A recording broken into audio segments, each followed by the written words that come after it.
Episode 8 की शुरुआत होती है प्रिंस लेजेंड से, जो कि अनातासिया को ये घूर रहा होता है और अनातासिया को बोलता है कि तुम अब कहाँ जाओगे। अनातासिया बोलती है कि मुझे माफ़ कर देना, मुझे आपके घर पे रहना पड़ेगा, मुझे नहीं लगता मैं यहाँ पे रह पाऊँगी, ये पूरा जल चुका है, तो मुझे कुछ पैसे चाहिए उधार, आप दे सकते हैं क्या? मैं आपको जल्दी लौटा दूँगी और जिसमें ज़्यादा टाइम नहीं लगेगा। अनातासिया की बात सुनने के बाद प्रिंस लेजेंड सीधा बोल देता है, ठीक है, मैं तुम्हें दे दूँगा।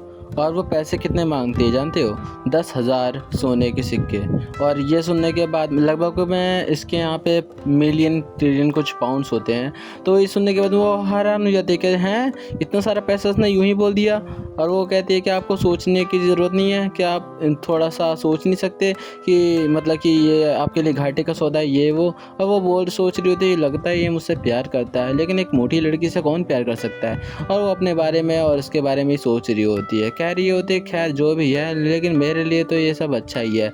अच्छा है कि मेरे को थोड़ा फ़ायदा मिल रहा है, मैं इसे पैसे जल्दी लौटा दूँगी। वो कह रही होती है कि अगर ये मुझसे झूठ बोल रहा है या फिर मेरे सामने ऊंचा बनना चाहता है तो अभी पता लग जाएगा। वैसे ये बदसूरत तो मुझसे कौन ही प्यार करेगा। वैसे सोच ही रही होती है और फिर उसको किस करने का नाटक करती है, उसके पास में आती है, लेकिन वो कुछ नहीं कहता, अपने ऊपर करने देता है। और उसकी शक्ल देखो हंसने के लायक है और कुछ भी नहीं। और बस सुअर सी शक्ल बना के किस करना चालू कर देती है और उसके गाल पे कर देती है।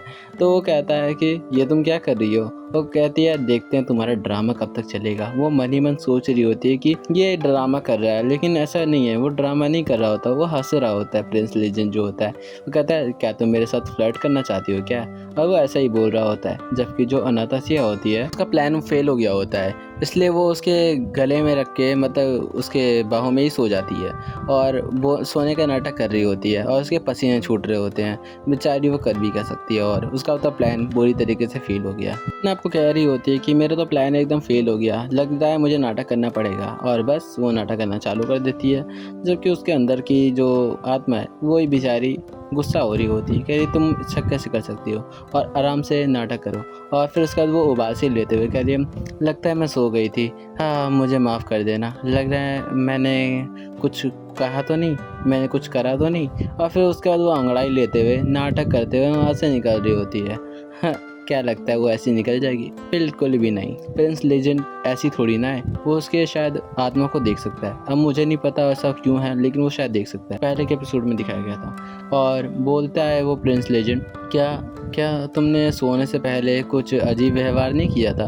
वो कहती है क्या क्या मतलब है आपका? और फिर उसके बाद वो करीब आ जाता है, उसकी थूथड़ी पे उंगली करते हुए करता है, कहता है कि तुम थोड़ा सा याद करो कि तुमने कुछ किया था कि नहीं किया था। और अनाता से जो है वो सोच रही होती है कि यार ये क्या है, मेरे को तो इसको दूर धकेलना भी पाप जैसा लग रहा है मैं इसको दूर धकेलने का नामुमकिन प्रयास कर सकती हूँ। बस ऐसा ही है कि मैं इसे धकेल नहीं सकती, क्योंकि ये तो खूबसूरत चार्मिंग है कि मेरे को इसे दूर करने में भी शर्म आ रही है। और फिर इसके बाद वो कुछ नहीं करता, बस देखते हैं आगे क्या होता है। और वो मन ही मन सोचती है, कहते हैं कि वैसे भी, लेकिन मेरे को ऐसे लड़के बिल्कुल भी नहीं पसंद जो कि हवस के शिकारी होते हैं, और मुझे ऐसे लड़के बिल्कुल भी नहीं पसंद। इसलिए वो उसके होठों पे जो है उंगली कर देती है, हाँ उसे उंगली करके दूर कर देती है। कहती है कि वो मन ही मन सोचती है, कहती नहीं है, मन ही मन सोचती है कि वैसे भी इसको जितना ज़्यादा नखरे दिखाऊंगी ये उतना ज़्यादा मेरे प्यार में पागल हो जाएगा। ऐसा तो लग रहा है, क्योंकि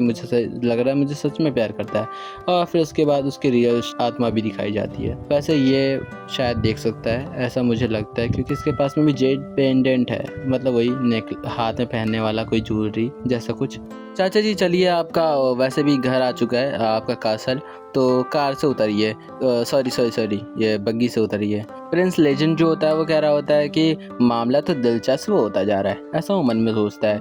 और उसके बाद दिखाया जाता है इनका घर, और बग्गी भी दिखाई जाती है जो कि ये लोग उतर रहे होते हैं। खैर उतरते ही इनके सामने में कुछ लोग आते हैं जो कि इन्हें लेने के लिए आए हैं। 2 लड़कियां होती है, एक सेविका और एक मालकिन। ये प्रिंस की जो है बहन है, और बताया जाता है ये कुतिया है, प्रिंस की बहन है। और साथ में ये विशाले से भी इसको बताया जाता है ड्रामेबाज है बहुत बड़ी, और बहुत ज़्यादा हरामी भी है, और इसका शरीर बहुत ज़्यादा कमज़ोर है, और इसकी ख्वाहिश है कि किसी लड़के के साथ में बिस्तर पे हो। गंदी गंदी बातें। एंट्री होते के साथ ही इसको खांसी आ जाती है, बेतहाशा खांस रही होती है। और तो और जो इसकी नौकरानी है वो कह रही होती है, मालकिन डॉक्टर ने बोला था आपको घर में रहने के लिए, लेकिन आप बाहर क्यों आ गए? तो कह रही होती है कि मैं अपने भाई के लिए आई हूँ और मेरे को मेरे भाई से मिलने के लिए कोई नहीं रुक सकता। और दिखाया जाता है ये लोग तो, इन लोगों का तो अलग ही फ्लर्ट चल रहा है, अनातासिया और ये इसके भाई का। इन लोगों का चल ही रहा था तो लड़की आ जाती है बीच में और कह रही होती है कि वैसे आप यहाँ पे क्या कर रही है?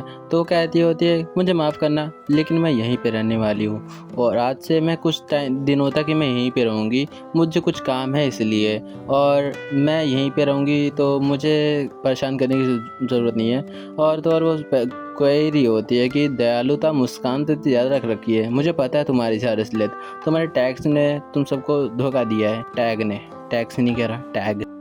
वो कहती है कि तुम्हें चिंता करने की ज़रूरत नहीं है, तुम यहाँ पे आ जा सकती हो और तुम जाओ, मैं प्रिंस को लेके आती हूँ। इतना बोल रही होती है, अनातासिया पहुँच जाती है और सीधा उसका हाथ पकड़ लेती है प्रिंस लेजेंड का, और तो और उसे एक कंधे से पकड़ के और उसे आराम से कुर्सी से उतार के चलने में मदद करती है। तुम लोगों को तो मालूम होगा प्रिंस लेजेंड की जो हालत है वो चलने वाली नहीं है, जब भी वो पहिए वाली कुर्सी पे बैठा हुआ था। ये चीज़ तुम लोगों ने पहले नोटिस करी होगी। उसकी स्माइल गायब हो जाती है जब पता लगता है कि ये दोनों इतने ज़्यादा सुंदर है, मतलब दोनों एक दूसरे को देख के बहुत ज़्यादा खुश हो रहे हैं और सबके चेहरे पे स्माइल है। ये देखने के बाद इसकी जल के खाक हो जाती है और वो लोग इसको इग्नोर कर करके और आगे निकल जाते हैं। ये देखने के बाद वो पूरी की पूरी हिल जाती है, सदमे में होती है। और अनातासिया वो सोच रही होती है, लगता है मुझे यहाँ पे आने के बाद में एक बदतमीज़ औरत से सामना करना पड़ेगा, तो कोई बात नहीं, इसके लिए मैं बिल्कुल तैयार हूँ। और वो करके चली जाती है। तो पब्लिक, तो यहाँ पे आप सबके लिए एक मैसेज है, उम्मीद है आप सबको सुन कर के अच्छा लगेगा। ये सब प्रिंस लेजेंड की तरफ से है।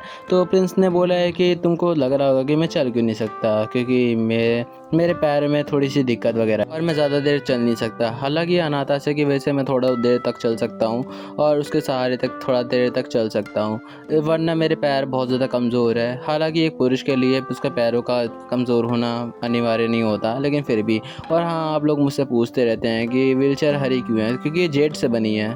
हाँ, ये एक जेट पत्थर है, इसलिए ये हरी है। तो लाइक और सब्सक्राइब कर देना, इसने बोला है। ठीक है, बाय बाय।